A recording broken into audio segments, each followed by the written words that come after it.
And boop. Hey, what's up, homie? What's up, dude? So it's already been revealed. It's already been revealed on Twitter because I'm guessing it's because I followed the tattoo artist who did my other tattoo, and he put up a reel today showing it. So like I could show it on stream here because someone already found it. Like I'm not tagged or whatever, but they found it in the reel. So I got it. They're watching you. They're watching you. It's just really low. It's down here. I got oh shit, this way. See, I got a blue bonnet because I was born in Texas, right? Yeah. And then Lady Raggeds is from Arkansas. So these are apple blossoms. They're the two state flowers. So I got that done as well. You know, I'm getting the punishment that I think is probably appropriate, even though I don't agree in principle that the law should be this way. I'm not a dumbass. I know what the law is, and I know I broke it. Like, I broke it really hard. But I also know what I didn't do. You know, and that's the thing. There's a bunch of shit that that in the process of all this during the investigation there were allegations, and those allegations came from very impure sources about what I did. It's like, but I didn't do any of that, and they don't believe I did any of that now either. But the internet's a different story. So I'm happy to cop to what I did. Like I had a bunch of drugs.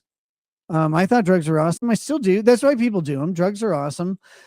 People wouldn't do them if they weren't, but they're illegal, and that legality has really dangerous consequences. So don't do drugs. Like no matter what you feel about them, don't do them. But maybe advocate for political change or whatever if you feel like it, or don't. Who cares? Just do your normal life. Sorry, I didn't mean to cut you off. Oh, you're good. Did this newfound like getting over the hump? Was it brought on by Aaron offering to coach you and train you in boxing? Yeah, actually. Dude, so we got to get back to this. I saw you talking about this. I know this is this thing. Someone decided to email the gym, and Aaron had a fucking meltdown because he knows the reality. I have been to the gym. Kayla and I would go join April and Aaron up at the gym a couple times. We had a good time going up there. And the gym is super great. Scott, like the guy who sends the emails, super nice guy. Love him. He runs a nice gym, and he had two people who are regulars who were there quite often. Gave them keys because they were trustworthy for a bit, right? I have been there to watch Aaron be a live punching bag for people. But I've also been there while Aaron's like asking, hey, can I corner so-and-so? And they're like, and he's like, as a third, because you have like two corner guys who are in the ring, and those people have to be like licensed and sanctioned by USA Boxing or whatever, I guess. I don't know. I don't care about boxing, but they have to be licensed and sanctioned. And the third guy can sit outside the ring and like kind of help and yell stuff, but they can't come in. They can't like give water and sit there while they're doing it. They can kind of sit behind them. And so Aaron has to even be a third, and he was always rejected over and over again. And he kept like, he always had a fight coming up. And I was like, bro, can I be your third? That'd be funny. Like, I want to go. Like I MMA was my hobby. Like I'm not a boxer. But like, I know what fighting's about a little bit. I've had my own like, unofficial like fighting stuff. I'm not a dude who's out here challenging people to fight. I'm a fucking 43-year-old man. I don't want to fight anybody in my life. Because plus I have a nose the size of Israel. So I definitely don't want to get hit in the face and have it broken. But like, I get it. Like I can tell you, oh, hey, by the way, you're getting tagged by his jab every single time. Like you got to watch out for the overhand right. Get your hands up, you pussy. And with Aaron, like he cannot get his hands up. He's flat-footed. He's a big guy who has no cardio. So you can imagine like he's not up there bouncing around throwing jabs and stuff, he's flat-footed, and you can watch his boxing footage. You don't have to rely on me. He's flat-footed. He's exhausted immediately, and he has effectively no punching powder. His shoulders are the only shoulders that mine might rival. Like mine are pathetic, I know, but he's a much bigger guy. He's about an inch taller than me, and he outweighs me by, I don't know, 60 pounds. Do you think you can still beat him though? I don't know. Like, man, I am not a person who has thrown knockout punches. Neither is Aaron, but he's not that's not a slam. The guy's 0-2 in boxing. He lost both rounds both fights in first round decisions. And so I know he's not throwing knockout punches, but I'm not either. I'm not like some super skilled guy or even moderately skilled guy. I know like a little bit of jujitsu and judo, and like that's the type of sparring I did with my friends back in high school and college. I've never sat and boxed. Boxing is an extremely intense sport. Anybody who's never tried to throw punches, like just throw hands for 3 minutes, it's hard and it's exhausting. It's super focused, right? Like so many punches. Like I know your punching power comes from your whole body, rotation of the hips and incorporating that into your throws, blah, blah, blah, blah, blah. But so many of the punches you throw in a boxing match are not full body punches. You're throwing things for entire 3 to 5 minute rounds, depending on what you're doing. You're doing that with your shoulders, your traps, and that's it. And those on a guy like me, those are really small muscles, right? But even on a guy like you, they're like, you have big traps and big shoulders. They gas out immediately because that's your only muscle group in doing it. You don't have the support of like, your quads or your hamstrings. You don't have the support of your triceps or biceps. Even you don't have your big muscle groups in throwing those punches. So you have to sit and like to train for boxing. You have to sit there and just hit a heavy bag, just jabs over and over for minutes at a time, but hopefully building up to a significant amount of time to do it, or you're gonna gas out. Guys, Aaron goes to the gym 1 day a week, maybe. And I say maybe because he skips the gym all the time. And when he goes there, I've never seen this dude work a heavy bag. I've seen him get in the ring, get worked over by the sparring partners that he has. He's just a guy for heavyweights to spar with. So why do you think he challenges everybody to fights? Because he doesn't think they'll do it.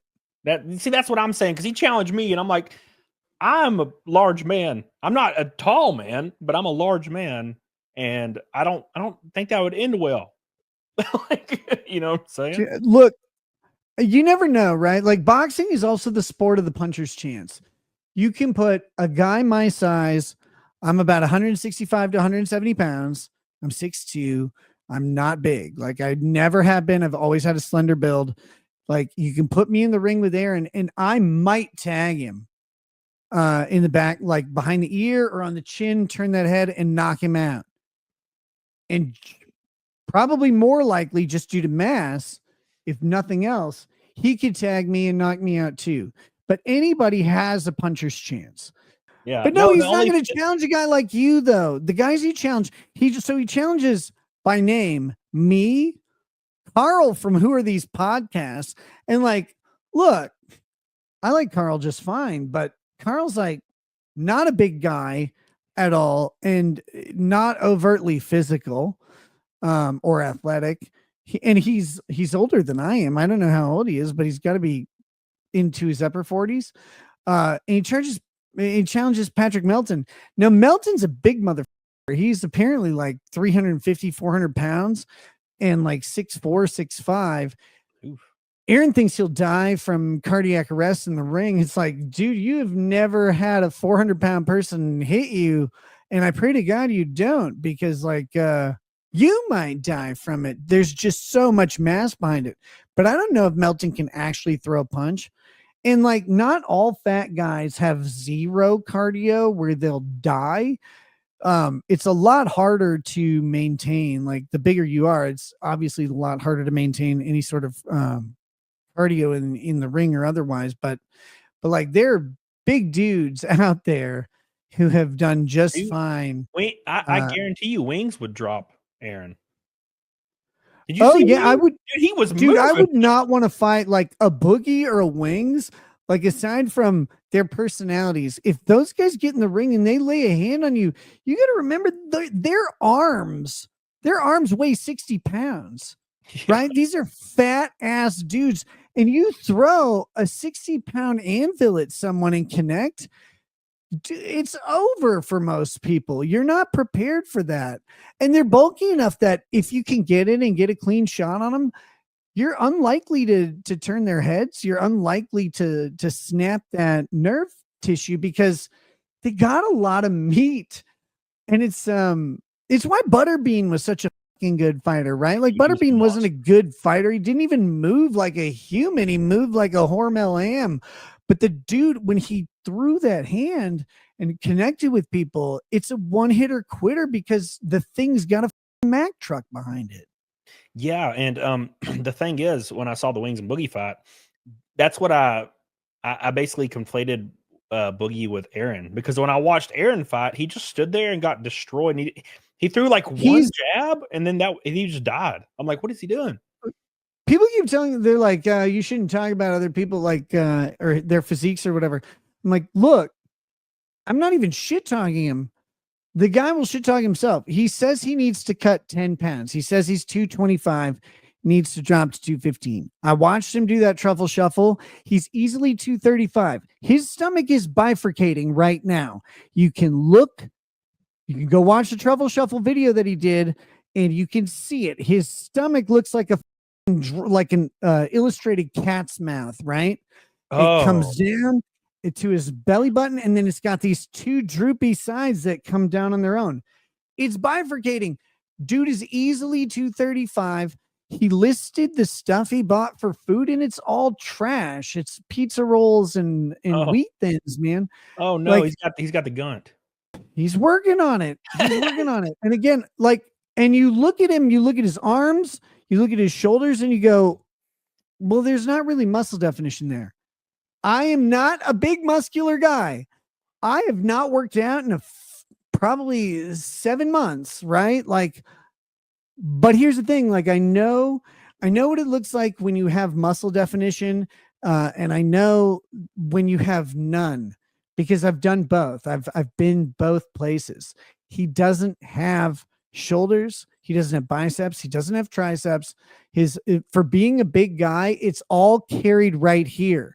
He's 37, man. I remember that. You start to lose it. Your testosterone goes down, your body fat goes up, and it goes right to your belly. It's a thing almost every guy on earth will go through unless you specifically train against it. And he doesn't.